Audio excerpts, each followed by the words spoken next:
Olá, um excelente dia para você, amigo da produção de todo o Brasil. Terça-feira, 23 de novembro, são 7 horas e 17 minutos. Muito bom encontrar você aqui ligado na programação do Canal do Boi. Você estava acompanhando aí o programa Noticiário da Tortuga. A partir de agora, você passa a ter muita informação e oportunidade de negócio em mais uma edição do Bom Dia Produtor. Vamos ver o que é destaque hoje? Você vai ver aqui nesse programa que a compra de máquinas e implementos agrícolas por leilão vem ganhando espaço entre produtores brasileiros. E nós vamos conhecer uma propriedade de leite no Paraná que possui 1.300 vacas ordenhadas em sistema conhecido como carrossel. A tecnologia permite maior agilidade na produção de leite, além de dar maior conforto aos animais. E a moagem de cana-de-açúcar segue no ritmo menor que o do ano passado na região centro-sul do Brasil. Até agora, o volume total processado foi de pouco mais de 500 milhões de toneladas, 10% a menos do que na mesma época do ano passado. E a cana também é um assunto de destaque em Brasília nesta terça-feira. Conab divulga hoje o terceiro levantamento da safra de cana-de-açúcar 2021-2022. Bom, e na agenda de eventos, hoje você acompanha a venda de sêmen de grandes raçadores no Genética BR às 20h30 pelo Canal do Boi e também a partir das 20 horas e 30 minutos, aliás, das 21 horas, também pelo Agro Canal, com condições imperdíveis de negócios. A realização é da Conect Leilões. E tem muito mais. Bom Dia Produtor está só começando.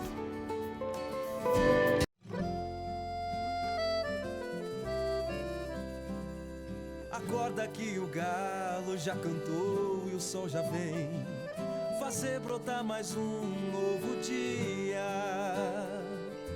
Lenha no fogão, café pra esquentar e a bicharada no quintal.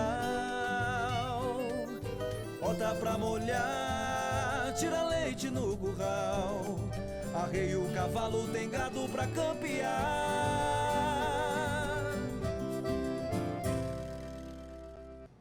7 horas e 20 minutos. E você viu agora há pouco na participação já da Berenice na escalada desse programa, que a Conab divulga hoje levantamentos relativos à safra de cana-de-açúcar. Então vamos até Brasília saber os detalhes. Bom dia, Berenice Leite.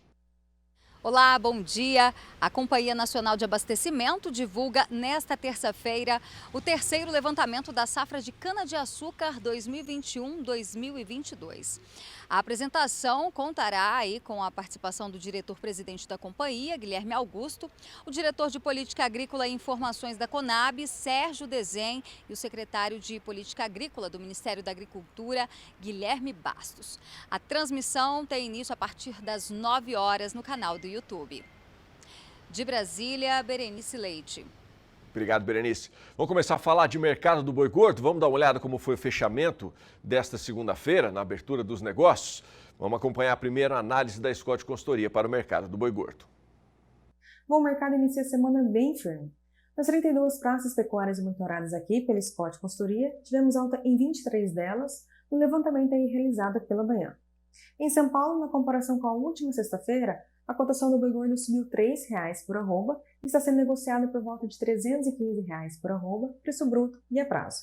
Apesar de ainda poucos, negócios a R$ 320,00 por arroba já foram vistos. Destaque também para o norte de Minas Gerais, onde a cotação do boi gordo subiu 1,6% ou R$ 5,00 por arroba na comparação feita dia a dia, cotado aí em R$ 310,00 por arroba, preço bruto e a prazo. E destaque também para o sul do Tocantins, onde esse mesmo cenário de oferta escassa de animais terminados resultou na alta de R$ 8,00 por arroba para o boi gordo na comparação feita dia a dia, cotada em torno de R$ 287,00 por arroba, preço bruto e a prazo. Bom, esses foram os destaques do levantamento dessa manhã. Muito obrigada a todos pela atenção e até a próxima. Obrigado, Tainá. Vamos dar uma olhada então nos preços? A cotação que eu vou te mostrar é apurada pela Scott Consultoria e os preços são sempre para uma boiada comum, à vista e livres de fundo rural. E já está aqui na minha tela para você acompanhar comigo aí. Os preços são relativos ao fechamento de ontem na praça, na região sudeste.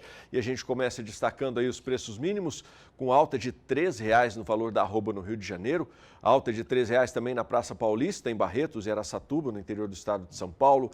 Alta de R$ 4,00 em Belo Horizonte, na capital mineira, alta de R$ 5,00 no norte de Minas Gerais, alta de R$ 9,00 no valor da arroba no Triângulo Mineiro e alta de R$ 10,00 no valor também no sul de Minas Gerais. Vamos lá para a região sul agora, onde o dia também foi de alta no valor da arroba, alta de R$ 2,00 no noroeste do Paraná e alta de R$ 6,00 no oeste de Santa Catarina. Chegando aqui para o lado do Centro-Oeste, a primeira tela do Centro-Oeste aí traz os preços de Goiás e Mato Grosso do Sul. E ontem foi uma segunda-feira também que o mercado abriu em alta aqui na região centro-sul do Brasil. Primeira tela, aliás, em Goiás, né, alta de R$ 2,00 em Goiânia, na capital. Alta também de R$ 2,00 em Três Lagoas, no interior aqui do Mato Grosso do Sul. Alta de R$ 7,00 aqui em Campo Grande. Alta de R$ 10,00 no sul de Goiás. E alta também de R$ 10,00 em Dourados, aqui no interior sul-mato-grossense. A segunda tela do Centro-Oeste traz aí o valor do Mato Grosso, de todas as regiões. Também o dia ontem foi de movimentação para cima no valor da arroba, alta de R$ 1,50 no norte do Mato Grosso. Alta de R$ 7,00 na capital Cuiabá. Alta de R$ 9,50 no sudeste do estado. Vamos agora para a região Nordeste. A região Nordeste teve movimentação de alta no valor da arroba também nesta segunda-feira. Alta de R$ 5,00 no sul da Bahia e alta de R$ 9,00 no oeste do Maranhão. A gente encerra o nosso giro pela região Norte, que mostrou que o dia ontem, fechou o dia ontem, né? Com arroba em alta de R$ 2,00 em Paragominas, no Pará. Alta de R$ 6,50 no sul de Tocantins. Alta de R$ 9,50 em Marabá e alta de R$ 9,50 também no sudeste de Rondônia. Bom, vamos dar uma olhada então como é que foi o dia ontem em relação ao mercado do bezerro, Nelore. Acompanhe a cotação também apurada pela Scott Consultoria.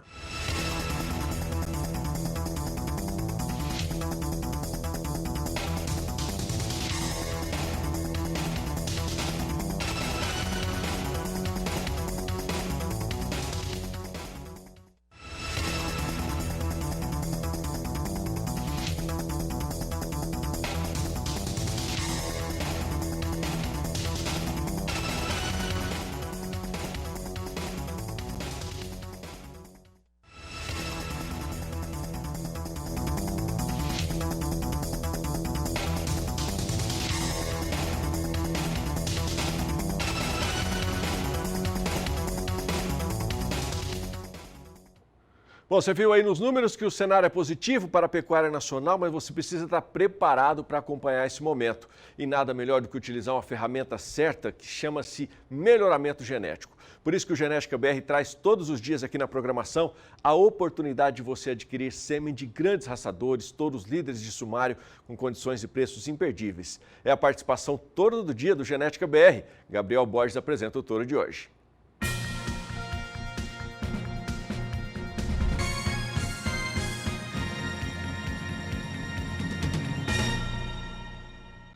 E o touro do dia desta terça-feira, dia 23, é nada mais, nada menos do que Remanso Corpete, é o lote número 8. Touraço, meu amigo, dá uma olhada aí. Ren Corpete, Nelore extraordinário, terça-feira é o touro do dia 23/11, de 15 por apenas R$ 12,00 no pacote de 100 doses. Mas não é qualquer touro não, meu amigo. O Corpete é um filho do Remanso USP, em Vaca Rict, a grande ultrabela, grande matriarca, ele que é positivo para as DEPs de crescimento, peso a desmama, ao ano, ao sobreano, também para as DEPs maternais, efeito materno, total materno de peso a desmama e também para as DEPs de reprodução, perímetro ao ano, ao sobreano, idade ao primeiro parto e esteio, para as DEPs de carcaça, área ouro de lombo, que ele é extremamente positivo e é um touro comprovadamente testado dentro do rebanho da genética aditiva. É um ren, filho do Remanso USP. Então tá aí, meu amigo. Ele, Remanso Corpete, é o touro do dia 23/11, terça-feira,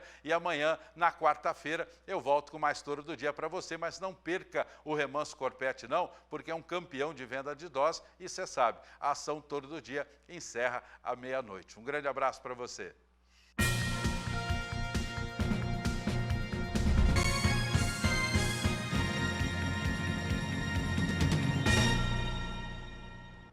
Bom, agora nós vamos conhecer uma propriedade de leite lá no Paraná, que possui 1.300 vacas ordenhadas em um sistema conhecido como carrossel. A tecnologia permite maior agilidade na produção de leite, além de dar mais conforto aos animais. A reportagem é do Mauro Andrade. A ordenha no sistema carrossel é formada por uma plataforma circular onde os animais são ordenhados em um fluxo contínuo e padronizado. A ordenha carrossel possibilita ordenhar até 600 vacas em uma hora. Marcos Epp, proprietário da Agropecuária Régia, fala sobre o funcionamento da ordenha carrossel. É um sistema que parece muito com uma linha de produção, porque existe um fluxo contínuo, né? O tempo todo tem vaca entrando, sendo ordenhada e também vaca saindo em todo o tempo. Então, esse fluxo contínuo, ele favorece tanto a ordenha da operação, né, a operação em si, como para os animais acaba sendo uma ordenha mais suave. Hoje nós estamos ordenhando 1.300 vacas nessa ordenha, são 32 postos, então hoje nós estamos rodando praticamente 24 horas. Né? São 3 ordenhas, cada ordenha são 7 horas e mais 1 hora de limpeza. Então hoje nós estamos numa situação que não pode dar nada de errado, não pode ter imprevisto aqui, tem que rodar certinho 24 horas. O investimento para adotar a ordenha carrossel é alto. Para pagar o investimento e o modelo dar lucro, o produtor deve ter altas produtividades na propriedade. A nossa média tem girado em torno de 40 litros de leite por vaca dia, né? Isso no decorrer do ano. Existem épocas melhores, que é o nosso inverno, e o verão elas sentem um pouco, mas na média do ano nós estamos tirando 40 litros de leite. Além de vacas com altas produtividades, deve-se contar com volume de leite suficiente para que a conta se feche. A conta não é tão simples, né? Porque o investimento realmente é alto e você tem que pensar a longo prazo, né? O que a gente tem visto é que o conhecimento que a gente vem ganhando no decorrer do tempo, a produção em escala, ela começa a agregar no sentido de melhorar essa rentabilidade. Então, hoje nós estamos satisfeitos com isso. Eu acho que o investimento valeu a pena e é lógico que o leite ele tem a rentabilidade do leite ela muda no decorrer do tempo. Nós temos boas épocas e épocas não tão boas, mas no decorrer dos anos tem sido um negócio viável para nós. Tem que ter escala. A escala ela favorece porque ela me ajuda a diminuir o custo fixo por litro de leite. Legal. A safra de uvas em Pirapora, Minas Gerais, chegou ao fim na semana passada e a rentabilidade foi positiva e trouxe também uma boa margem de lucro aos produtores. Isso significa que a reforma de parreiras para a safra seguinte está garantida. As informações com a Kylie Rodrigues. Os preços de comercialização durante a temporada 2021, finalizada na última semana, foram suficientes para cobrir os gastos de viticultores mineiros, gerando rentabilidade positiva e estimulando a reforma de parreirais antigos para a próxima safra. A concorrência com as uvas sem semente do Vale do São Francisco, Pernambuco e Bahia foi uma dificuldade para as vendas de setembro, mas a oferta de Niagara, variedade produzida em Pirapora, Minas Gerais e Jales, São Paulo, neste período, foi controlada durante toda a safra, proporcionando boas cotações de maneira geral. Na semana final da temporada 2021, a rústica foi vendida à média de R$ 5,05, queda de 19,3% em relação à semana passada. De Campo Grande, Kylie Rodrigues. Bom, no Brasil, a capacidade de armazenagem em silos subiu para mais de 90 milhões de toneladas. Só o Mato Grosso tem uma capacidade de mais de 44 milhões. As informações com o Valdir Pacheco. A capacidade disponível de armazenamento tem aumentado a cada safra. Neste primeiro semestre foi de 180,6 milhões de toneladas, 2,5% superior ao semestre anterior. O número de estabelecimentos de armazenagem também subiu. Mato Grosso possui a maior capacidade armazenadora, 44,4 milhões de toneladas. Embora os estoques de produtos agrícolas totalizaram 59,2 milhões de toneladas, pois teve uma alta de 12% em relação a 2020. Na totalidade, em termos de capacidade útil de armazenamento, os silos predominam no país com 90,4 milhões de toneladas, alcançadas agora em 2021, o que representa 50% da capacidade útil total. E os armazéns graneleiros atingiram 67,7 milhões de toneladas, sendo responsável por 37,5% da armazenagem nacional. Já os armazéns convencionais, estruturais e infláveis somaram 22,5 milhões de toneladas, contribuindo com 12,5% da capacidade total de armazenagem. Porém, é comum ver fazendas de grãos armazenados a céu aberto após a colheita, por falta de espaço, que eleva bastante o risco de perdas. É estimado que 45% das perdas de grãos pós-colheita acontece por causa de problemas de armazenamento. De Sinop, Mato Grosso, Valdir Pacheco. Bom, são 7 horas e 33 minutos, hora do nosso primeiro intervalo comercial aqui nesta edição do Bom Dia Produtor. Hora de lembrar você que você pode acompanhar a gente também pelo universo digital, tá? Se porventura você precisar sair daí da frente da televisão, de onde você está nos acompanhando, leva a gente com você. Estamos ao vivo também pelo portal sba1.com e pela página do Canal do Boi lá no Facebook. No próximo bloco você vai ver que o volume total processado de cana-de-açúcar na região centro-sul do país foi 10% menor este ano do que na mesma época do ano passado. Eu volto já. Estamos de volta, 7 horas e 36 minutos. E um projeto em andamento entre cooperativas do Rio Grande do Sul tem como proposta monitorar a incidência dos esporos da ferrugem asiática no estado. As informações coletadas podem ser usadas para definir o manejo sanitário na lavoura de soja. A reportagem é da Viviane Lara. A ferrugem asiática é a doença mais importante da soja no Rio Grande do Sul. E para ter uma informação mais precisa do seu desenvolvimento, a Rede Técnica Cooperativa começou um projeto integrado com 14 cooperativas para monitorar a evolução da doença no estado. Coletores como este foram instalados em 24 cidades aqui no Rio Grande do Sul. E o funcionamento dele é bem simples.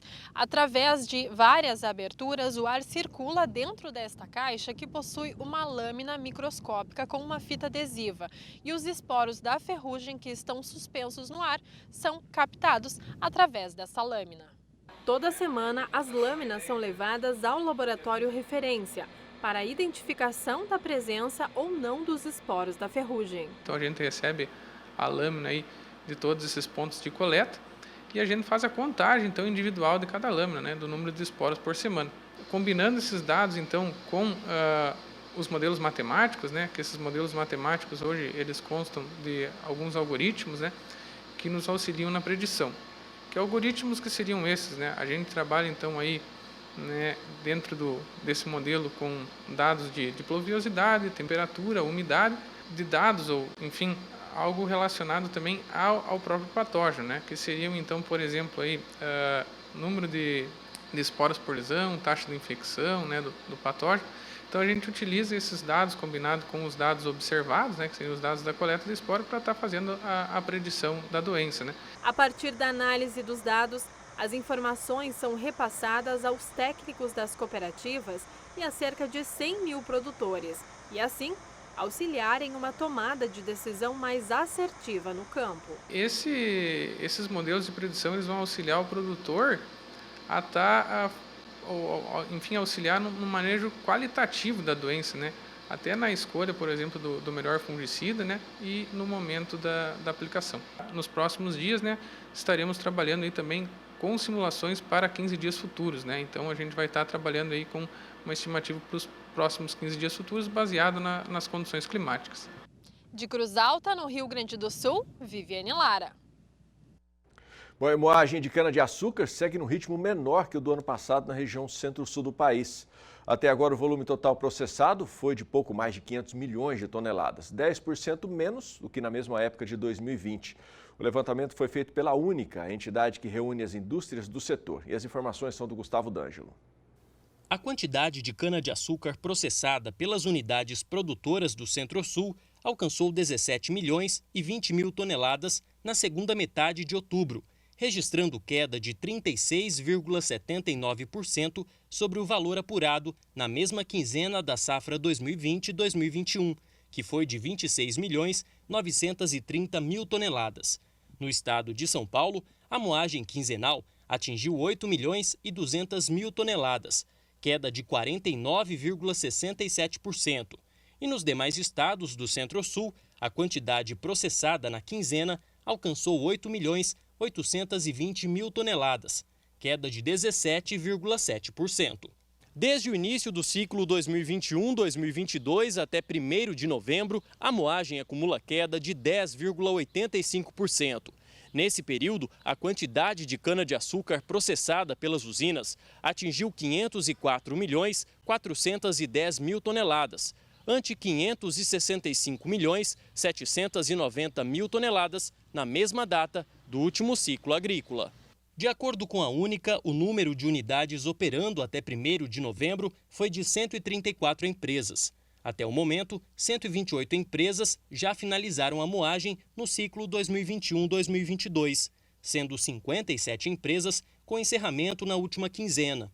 Nos primeiros 15 dias de novembro, 87 novas empresas devem finalizar a safra. Ainda segundo a entidade, as empresas que encerraram a safra na segunda quinzena de outubro apresentaram redução de moagem de 18,3% em comparação com os valores registrados no último ciclo agrícola. Essas unidades registraram uma participação na moagem acumulada até o final de outubro de 46,4%. De Araçatuba, São Paulo, Gustavo D'Angelo.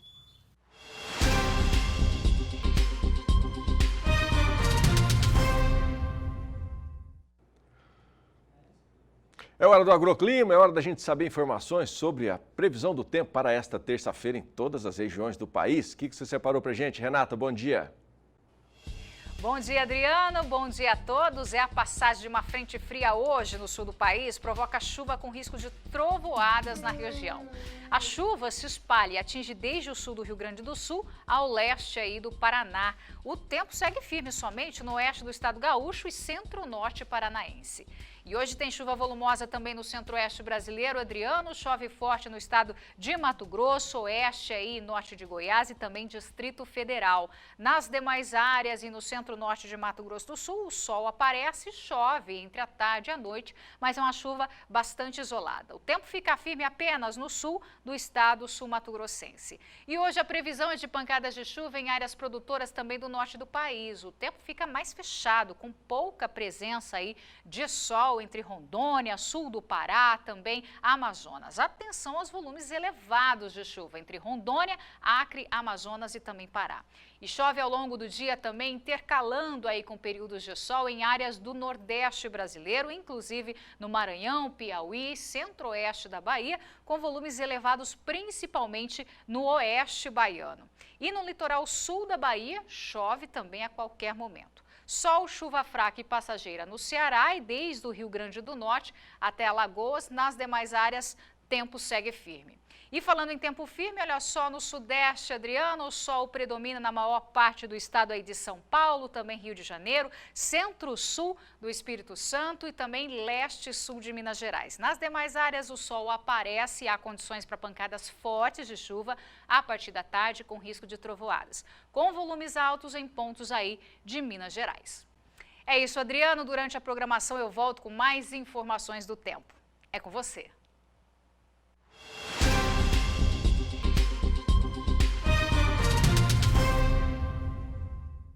Valeu, Renata. Obrigado. Bom, agora você vai conhecer uma tecnologia que permite a limpeza do pasto e também de resíduos vegetais, tudo de maneira ecologicamente correta. É a tecnologia da TritoCap. As informações com Éder Campos. O produtor rural brasileiro sabe que o uso de máquinas e implementos é fundamental tanto na pecuária quanto na agricultura para trazer resultados positivos e compensatórios. Com um mundo cada vez mais inovador, o campo adota modernidades que melhoram grandemente a produtividade e agilidade no trabalho. É o avanço tecnológico a serviço do agronegócio. A Tritucap é uma dessas ideias que atende às necessidades para quem busca tecnologia resultante, um novo conceito na limpeza diária, de modo sustentável. O projeto da trituradora Tritucap é do empresário César Mari, da Petrotec, empresa que há 25 anos é especializada em equipamentos para construção civil. César é agricultor em João Pinheiro, noroeste de Minas Gerais, e conhece bem as dificuldades do produtor para melhor desempenho na limpeza de áreas. Eu, como agricultor, eu vi a necessidade, tá, desse equipamento, tá, do triturador. Então foi através dessa ideia que nós tivemos para facilitar o serviço nosso, que nós colocamos ela em teste, fabricamos e hoje está no mercado nacional. Ele tritura e a matéria orgânica incorpora. Veja bem a quantidade de massa que é colocada no solo. Isso é um grande negócio. O agricultor só ganha. Por isso que nós criamos esse equipamento, pensando desse lado, pensando em ajudar o agricultor. E é esse novo conceito que vem mudando o cenário para produtores que atuam em diversos segmentos da agropecuária. É o caso dos irmãos Moscardini, que há quase meio século produzem café em Franca, na região da Alta Mogiana, no estado de São Paulo. Eles encontraram na Tritucap a solução para dar maior celeridade na erradicação de pés de café que não produzem mais. Já faz 3 anos que a gente utiliza esse equipamento para poder fazer a renovação das lavouras e sempre vem dando bons resultados, porque além da gente evitar a queima, que é muito prejudicial ao meio ambiente, esse equipamento deixa uma gama muito grande de matéria orgânica na terra, que isso é muito benéfico para o solo, né, para a vida do solo, e por isso a gente adotou este equipamento para poder estar fazendo este trabalho. Outros equipamentos não conseguiram fazer o serviço que ela está fazendo aqui para nós, na nossa região. Então, por esse motivo, nós estamos utilizando ela para poder fazer a renovação das nossas áreas. Estamos muito satisfeitos e pretendemos, além desse equipamento, outros equipamentos da empresa, as trinchas menores também, para fazer o serviço do café em geral. O Tritucap aqui na Alta Mogiana se identificou muito nessa área. Temos a maioria dos clientes de cafeicultores aqui na Alta Mogiana pela demanda de renovação de cafezais, evitando o uso de queimadas e também agregando toda a parte de matéria orgânica ao solo. Essa parte agronômica, todos os clientes veem como uma vantagem e também pela mecanização hoje de toda a cafeicultura, que a gente está vendo toda essa demanda de equipamentos mais robustos, porque o café não é uma planta muito frágil, extremamente robusta, precisamos de equipamentos que conseguem fazer o serviço e com baixa manutenção. Na cana-de-açúcar, o equipamento também mostra eficiência, rapidez e muita economia. Trabalho que transforma em satisfação para o proprietário da Fazenda São José, em Ribeirão Preto. Eu vi esse equipamento trabalhando, achei assim fantástico o que eu assisti em algumas culturas, algodão, citros, eucalipto. Eu falei, meu Deus, eu preciso conhecer esse equipamento. Eles trouxeram o equipamento aqui na fazenda e uma surpresa absurda. É um equipamento que eu acho que todo proprietário rural tem que ter. Para quê? Para qualquer tipo de limpeza. Eu já usei aqui na cana-de-açúcar, já usei em pastagem. Então é um equipamento excepcional que eu recomendo para todo o produtor. Bem diferente de outras máquinas, a Tritucap está em acordo com as questões ambientais, pois ajuda na fixação de matéria orgânica no solo. A gente sabe que o produtor tem muita dificuldade em relação às queimadas, né? Você está perdendo toda aquela parte de matéria orgânica que você poderia estar aproveitando no solo e colocando fogo, prejudicando o meio ambiente, né? Com fumaça. Isso aí agride a camada de ozônio. E o Tritucap vem auxiliar o produtor a ajudá-lo a triturar toda essa parte que ele já fez a limpeza em montes ou a parte até em pé, que ele quer fazer uma limpeza ali, colocar um gado ou colocar uma lavoura, né, uma futura lavoura. E o Tritucap vem para auxiliar com a tomada de redução de custo operacional e também agregando fertilidade ao solo e melhorando as qualidades químicas, físicas e biológicas do solo. Bom, vamos falar da agenda de eventos agora, porque está chegando nesse próximo domingo, dia 28, a partir das 2 horas da tarde. Você vai conferir pelo Agro Canal o leilão virtual Fazenda Nortão Wilson Sierra. Esse evento traz aí oferta de 80 touros Nelore PO com avaliação genômica, realização é da Ricardo Nicolau Leilões. E você vai saber um pouco mais sobre o trabalho desenvolvido nessa propriedade, acompanhando também o trabalho do Terra Pecuária.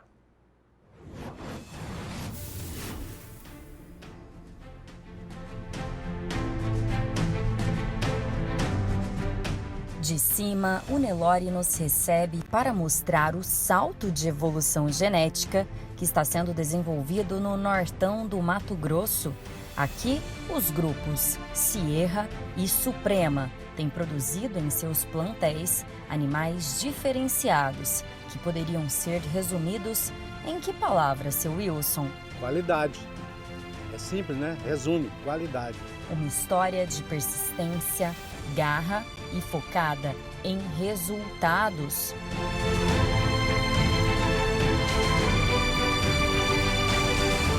A gente começou com pecuária e tinha muita dificuldade. O gado aqui era um gado mais simples que a gente comprava na região e touro não tinha. Tinha que buscar touro Minas, São Paulo, Paraná.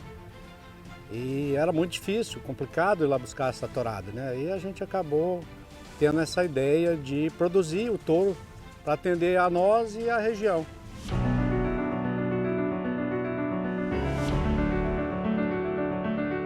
O feedback da turma é muito positivo, nós já estamos há 22 anos produzindo animais aí e comercializando essa região norte do estado, região noroeste do estado. E o feedback é muito positivo, a recompra é constante.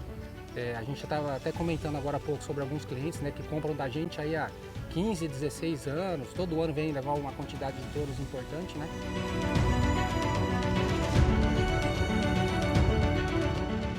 Quando a gente começou com o gado PO, nós tivemos a felicidade ao convidar uma pessoa da BCZ que viria para iniciar o nosso trabalho, né? Tivemos a felicidade de ter o Zé Ferreira Pankoff, que está até hoje conosco. Então isso também nos ajudou muito, porque ele é um cara que tem assim, um feedback muito interessante no gado, como fazer, como produzir, como melhorar geneticamente. Isso nos ajuda muito também.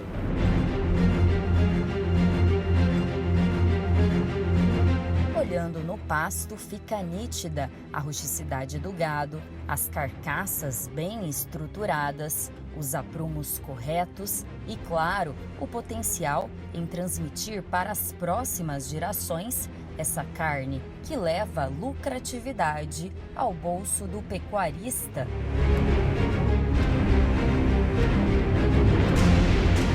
Esse é o grande diferencial do nosso gado.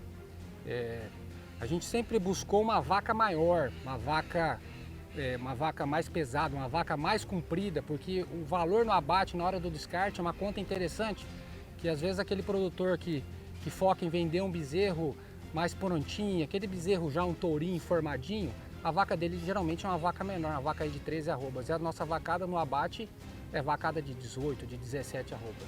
Então realmente o nosso gado levanta aquele gado mais baixo, aquele gado mais comercial, né? E com o passar dos anos, a gente também introduziu nesse rebanho, não adianta só o animal ser alto, o animal também tem que ter carcaça, tem que ter costela, tem que ter comprimento, e a gente conseguiu colocar isso no gado. Então vocês vão poder observar no dia do leilão que os touros, eles, além de serem touros assim mais levantados, são touros que têm carcaça, têm estrutura, né? São touros para o campo. E um ponto bem importante também é que são touros que foram criados a pasto. Os touros não tem, como é que eu vou falar, não tem perfumaria. Eles foram os bezerros que foram criados no mineral, foram desmamados no mineral, trabalharam no mineral com a vacada, né? E depois que a gente traz para o leilão, aí sim a gente faz um preparo ali de 150 dias, 120 dias com um farelado, mas comendo capim. Então aquele animal que vai levar para a fazenda pode soltar na vacada que esse animal não vai desmanchar, esse animal não vai acabar no pasto, ele vai continuar produzindo. Isso é uma conta também muito importante que o produtor tem que fazer. Traz uma vacada assim com muita habilidade, a vacada boa de leite, dócil. Pode ver que a tourada é muito dócil, né? Então uma tourada não só porque já trabalhou no nosso rebanho, mas que é, na verdade, um gado assim bem dócil. Isso ajuda muito, então vai trazer fêmea também que vai produzir muito bem na propriedade de quem adquirir os touros. O projeto familiar é baseado no exemplo de pai para filho. É um orgulho, né? Isso aí, assim, a continuação de um trabalho do pai e a gente seguir o mesmo caminho é uma coisa muito importante. E mostrar isso no futuro para os seus filhos, para os seus netos, né? É a continuidade. E eu sempre falo assim para o cliente, né? A gente vende aquilo que a gente usa. Uma característica muito do nosso gado, que nós utilizamos esses touros, né, numa safra nas fazendas de corte e depois aqueles touros que foram aprovados por nós, por nossa equipe, que a gente leva para comercialização. Então isso também é um diferencial. A gente não vende touro não testado. Então o que a gente está vendendo já cobriu a vacada, né? E esse é um trabalho que o pai sempre fez, devido à necessidade na aquisição de animais, né? Então ele iniciou nesse gado PO, como ele comentou, para produzir touros para ele e depois a gente começou a comercializar esses touros no mercado.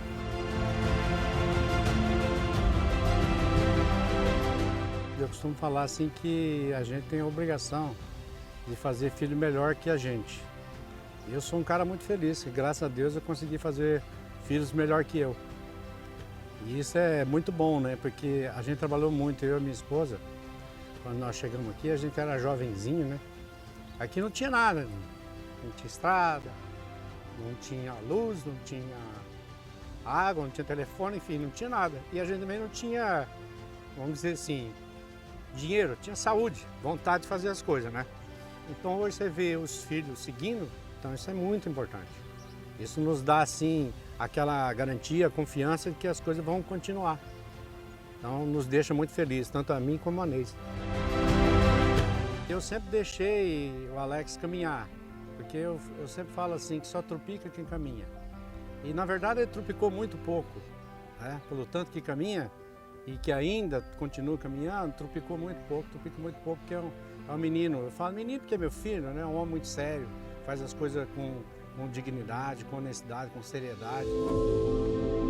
E é com essa bagagem e união que a Fazenda Nortão e Fazenda Terra Boa se preparam para ofertar ao mercado uma tourama cabeceira, de exceção, com 80 animais funcionais avaliados pelo PMGZ e com genômica. Nós estamos há 10 anos sem fazer leilão, tá? Por 10 anos a gente optou em vender só na fazenda e a gente estava reestruturando essa estrutura de gado PO. A gente produzia numa fazenda, né, pai? E essa fazenda acabou convertendo grande parte para a agricultura, então a gente teve que migrar esse rebanho para outra propriedade, organizar essa equipe novamente e hoje a gente está bem alegre, né, bem animado com o resultado e a tendência é que esse rebanho cresça bastante e possamos ofertar um número maior de animais a cada leilão.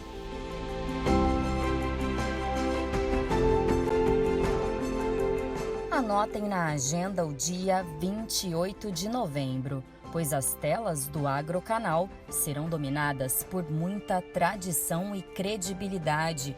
O remate, chancelado pelo Progenética, tem início às 13 horas de Mato Grosso. Mais informações, José Pankowski Assessoria e Ricardo Nicolau Leilões. Não percam!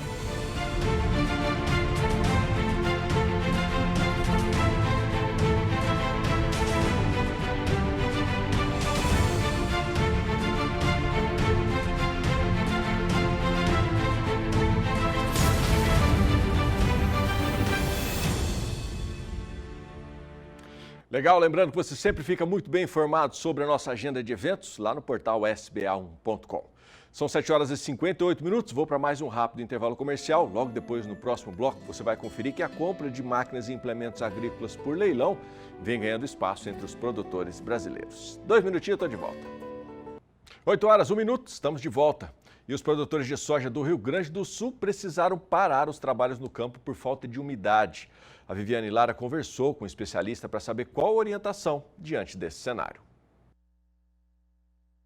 já começou aqui no Rio Grande do Sul, mas nos últimos dias a falta de umidade fez muitos produtores pararem as atividades no campo. E para entender melhor sobre essa situação e como proceder diante desse cenário, a gente foi conversar com o pesquisador da Cooperativa Central Gaúcha, Tiago Herb. Acompanhe. A qualidade de plantio, a qualidade da lavoura, da implantação, muitas vezes ela é extremamente importante e chave para boas produtividades.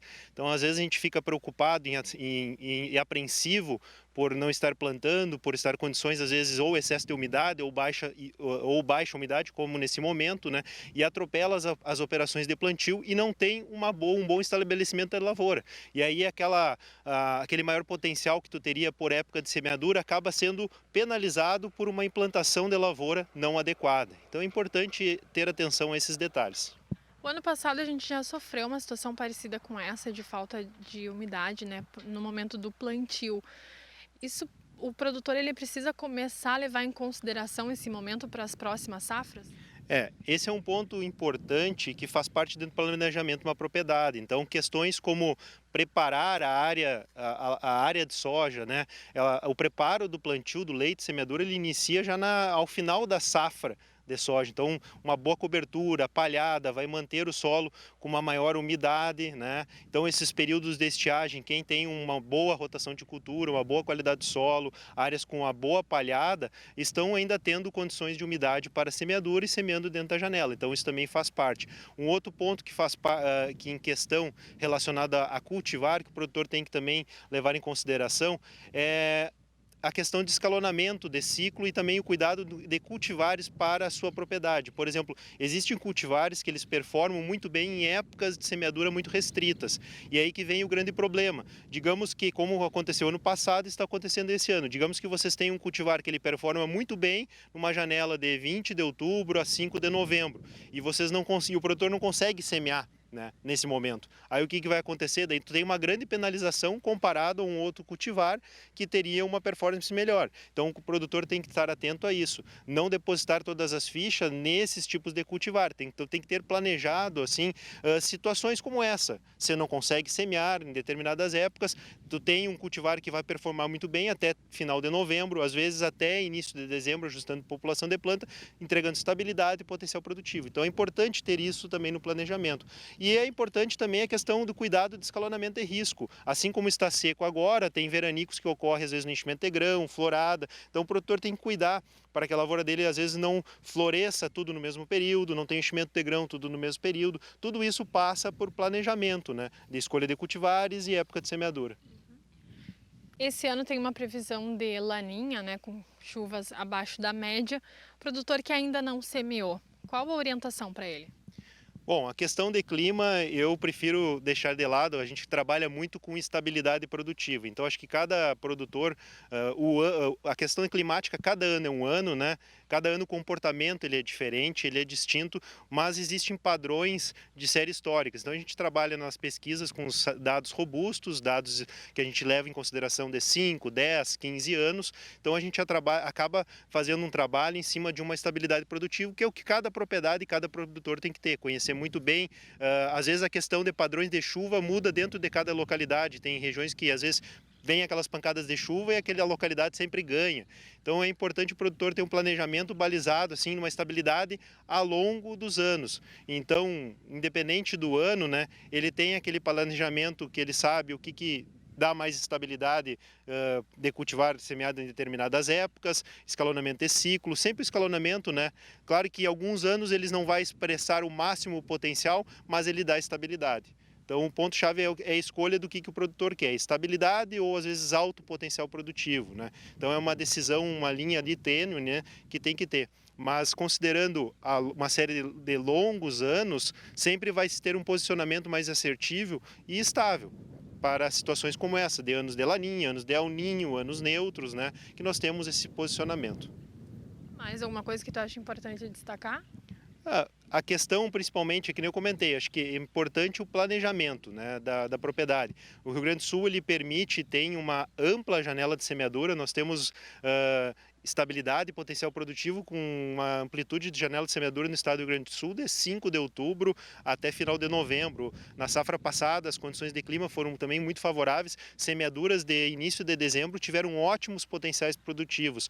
Pessoal que semeou também em segunda safra, pós-cultura de milho, uma segunda safra com a cultura da soja, semeada na virada do mês de janeiro até 10, com produtividades excelentes. Então veja a amplitude de janela de semeadura, é muito mais importante, né, como tem essa ampla janela de semeadura, entender cada propriedade, cada ambiente de produção e ver o cultivar que se adequa melhor àquele ambiente e àquela época de semeadura. A gente tem aí dados que, em média, na média das propriedades, é possível ter um incremento de 9% pela correta escolha e posicionamento do cultivar. Então são ganhos aí relacionados à média. Muitas vezes esses ganhos podem ser até maiores quando a gente faz alguns erros de posicionamento, que são comuns de acontecer. Porque a gente quer testar, verificar alguma coisa e aquele teste não dá muito certo. Daí acontece assim, a gente tem que para determinadas épocas e ambientes de produção, um erro pode dar uma penalização de até 35% na produtividade. Então são ajustes bem finos que o produtor tem que estar atento.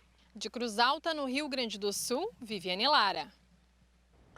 Bom, a compra de máquinas e implementos agrícolas por leilão vem ganhando cada vez mais espaço entre produtores brasileiros. É o que você vai ver agora na reportagem da Kylie Rodrigues. Uma maneira mais barata de adquirir máquinas agrícolas, os leilões estão ficando cada vez mais populares. Diante do cenário em que é sentida a falta de peças e componentes em geral, muito provocada pelos gargalos gerados pela pandemia da Covid-19 na entrega de novos maquinários, os produtores encontram nos pregões uma alternativa para adquirir equipamentos para aquisição imediata, manter a produtividade nas lavouras e otimizar os investimentos. Além dos preços mais baixos, os maquinários leiloados são modelos seminovos e com pouco tempo de uso, entre 5 e 10 anos de uso, o que possibilita a chegada da tecnologia aos produtores que querem melhorar suas atividades. A praticidade é um grande atrativo da modalidade, já que é possível dar lances de qualquer lugar a qualquer hora. De Campo Grande, Kylie Rodrigues. Obrigado, Kylie.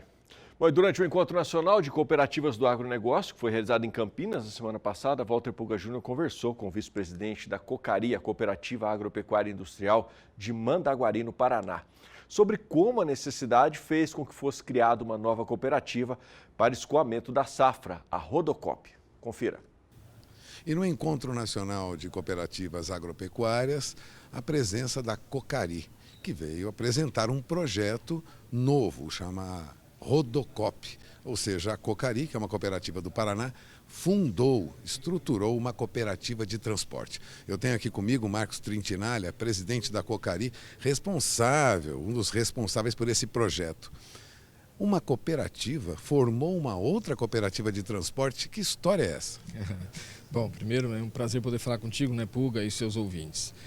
Na verdade, isso aconteceu lá em 2006, diante de uma necessidade que a gente tinha dentro da Cocari de organizar a questão dos autônomos, né, dos transportadores autônomos que trabalhavam. Então, às vezes você não tinha um frete, você não tinha quem poderia fazer, você não tinha essa organização. Então, usufruindo aí no caso da lei 5764, dentro do ramo do transporte, que começou em 2002, né? Em 2006, então, nós fundamos essa cooperativa lá em Mandaguari, lá no Paraná, né? Dentro da mesma estrutura que existia na Cocari. A Cocari tinha uma transportadora chamada Transcocari e nós criamos então a Rodocop, né, que na verdade era para quê? Para organizar esses autônomos, para melhorar a condição de transporte, dar mais condições, poder estruturar esse pessoal aí que trabalhava nessa questão do transporte, principalmente para a Cocari, né? Então foi isso que nós criamos à época. São mais de 500 cooperativas que trabalham com transporte de carga. Vocês têm 270 veículos. Uma cooperativa de transporte, ela custa menos para o cooperado? Ela consegue, vamos dizer assim, render mais do que trabalhar com transportadoras comuns? Bom, A ideia primeira é o seguinte, né? É uma história que precisa tá ajustando para ver onde é que tem os benefícios, prós e contras. Nós fundamos a Rodocop para que ela pudesse fazer essa estruturação. Hoje, vamos pegar assim, durante esses anos todos, 2006 para cá, teve uma estrutura organizacional, ela saiu de dentro da própria cooperativa, nós tínhamos a parte administrativa praticamente composta por integrantes do Conselho da Cocari na época, né, e isso foi migrando. Então, isso não tinha um custo adicional, né, para cooperativa transportadora, no caso a Rodocop. Com os passar do tempo, por exemplo, hoje lá na Rodocop eu tenho um PA, que é um ponto de abastecimento, onde a gente fornece o óleo diesel praticamente a preço de custo, né? A gente compra o óleo diesel das distribuidoras, coloca no PA e a gente coloca uma margem de 5%, que seria para pagar quem? O cara que vai estar abastecendo, o cara que vai estar cuidando desse caminhão.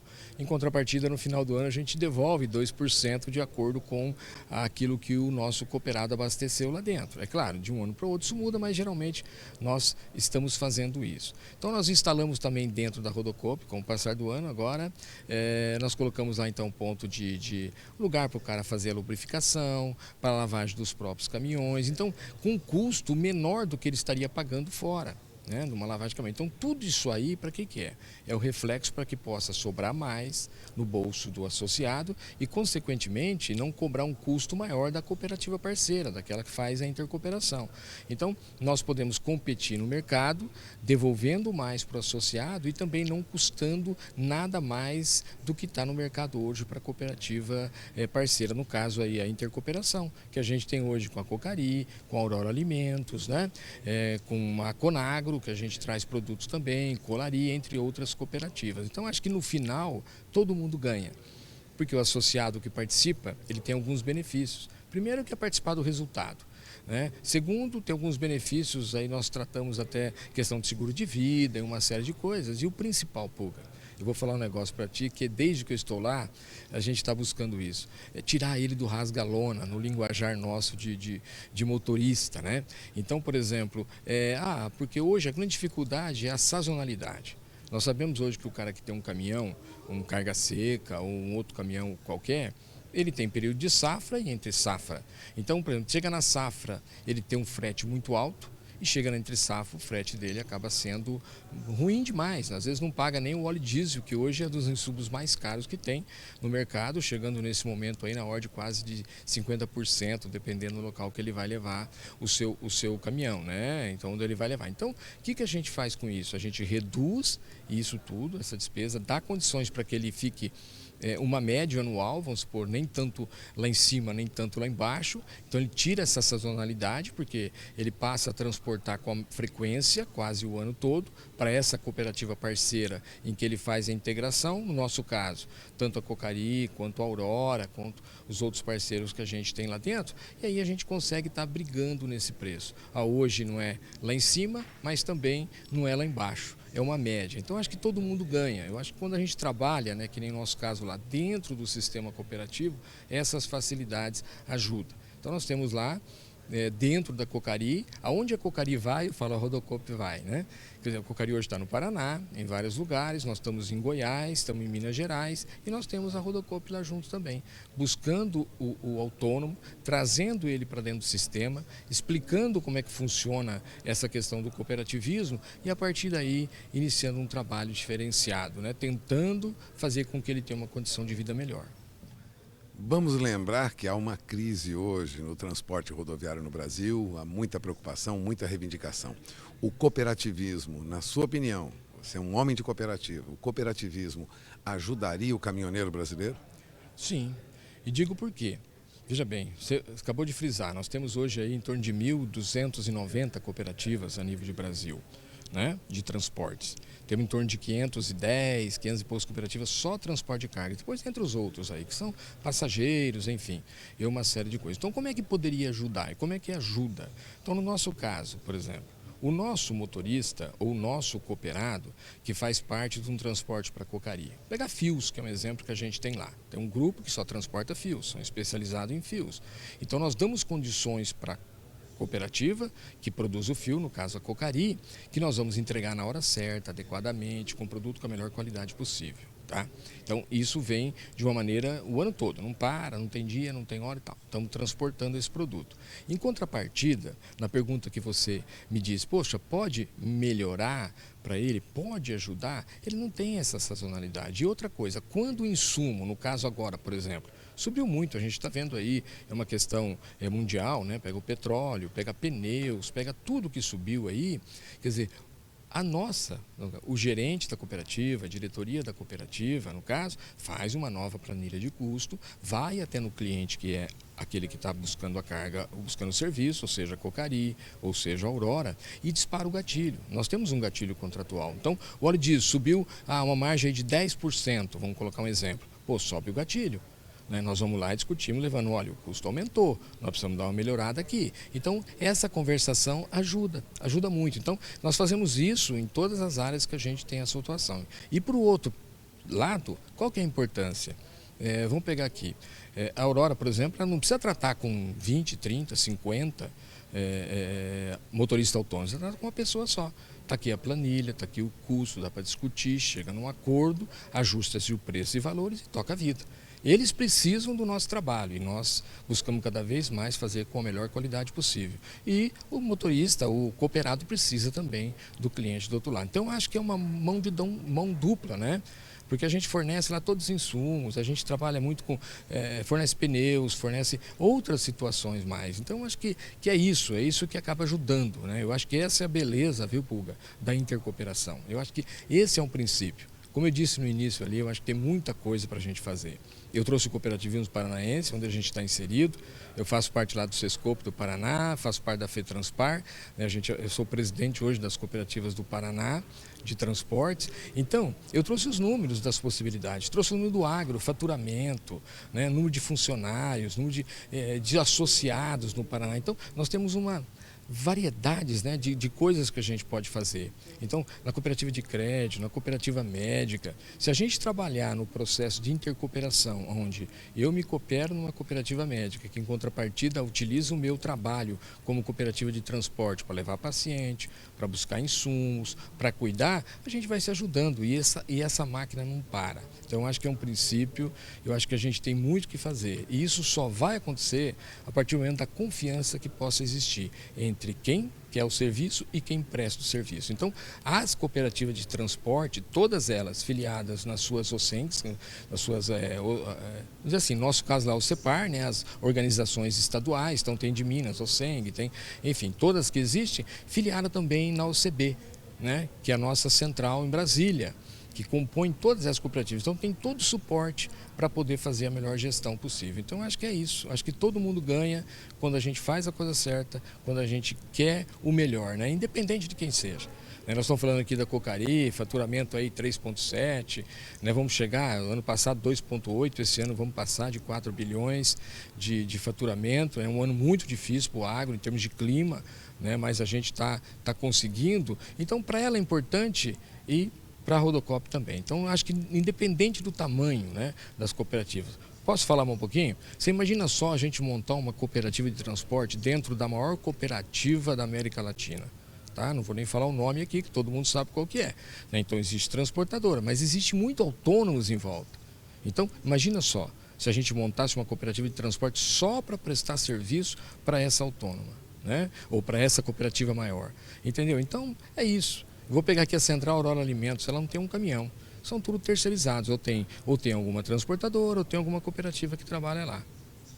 Bom, você acaba de ouvir aí o Marcos Trintinalha, um defensor do cooperativismo que fundou, né, em 2006 a Rodocop, uma cooperativa para transporte que trabalha aí com várias cooperativas e ajuda muito aí esses caminhoneiros que a princípio estavam, vamos dizer assim, soltos no mercado. Isso. Bom, fica aí o exemplo da Cocari, lá do Paraná, do Encontro Nacional de Cooperativas Agropecuárias Walter Puga Júnior, para o SBA. A repórter Kali Rodrigues preparou uma matéria que traz informações importantes sobre as estratégias de alimentação para equinos, para dar mais orientação aos criadores. Por exemplo, o período atual de armazenamento, já prevendo a reserva de alimentos para o período de seca do ano que vem. Você vai saber qual é. Acompanhe aí.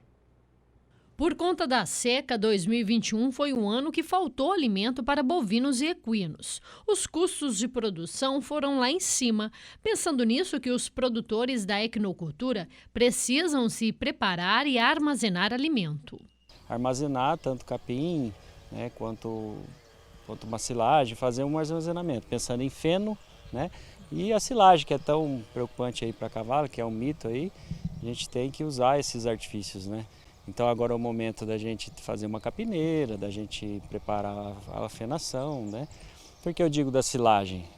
A gente está num período de muita chuva e o feno dificulta muito, né, a preparação, porque tem que deixar secar e tal. Então a gente faz a silagem tanto, né, da grama quanto da capineira para armazenar e baixar os custos de produção na seca. O cavalo é um animal herbívoro e o capim é o alimento mais em conta.